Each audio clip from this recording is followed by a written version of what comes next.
Yeah, so I had a MSP hit me up on LinkedIn, I think it was less than a month ago, and he was reaching out. It's like, look, I've seen you've been successful. I have some questions. Can you help me out? And I'm like, Mhm. sure. So I had a call with him, and part of that got into the sales part. He's like, look, I'm running my own MSP, trying to figure out how to grow sales, and what can I do?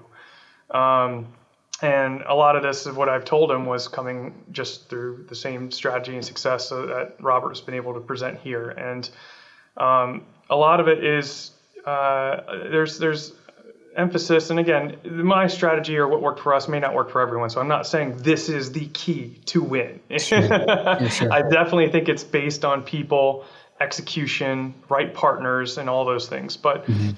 um, a lot of people get sucked up in the digital marketing strategy. Oh, you got to send 1,000 emails, and you got to update LinkedIn every day, and you Yeah, got to do this and got to do that. And that may work for your market. It may not. Like you may be able to spend 5 grand a month in Google and get a good return. You may not. Like, I think it's important to understand that no market is going to have the smoking gun, right? Like you hmm can't use every strategy. There's lots of methodologies, and you just gotta maybe sometimes fail until you don't, right? Like you have that, oh, I'm going to try digital marketing. Well, we tried it for 6 or 7 months. That didn't work. yeah, And especially in Northern Virginia area, there are lots of people who own that marketplace in Google for MSP or a help desk or any of those things.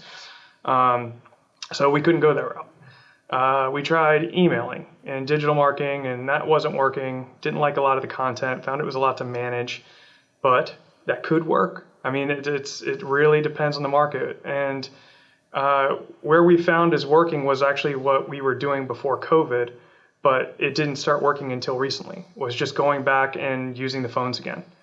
We had an internal BDR who was really good at getting people on the phone, getting people interested, and it's easier when they work for you, right? Because they show up to the desk every day. You can work with them. You can hop on sales calls and find what they're doing wrong. You're more engaged than an yeah, outsourced BDR company, right? absolutely.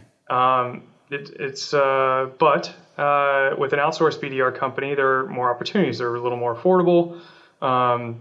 But how you engage with them also matters. If you're just hiring them and then not working with them, going through their calls, listening to what they're doing right or wrong, engaging with them, circling back on the leads that they brought and saying why they're good or what they're not good with, circling to what is a good lead and what is not. Like you got to hold to them accountable to what you say is a lead. Like Yeah, if you don't work with dentists aren't a lead. It just yeah, like you can reject the lead. That's not a good lead for you. Like you should say no. That's hmm not yours.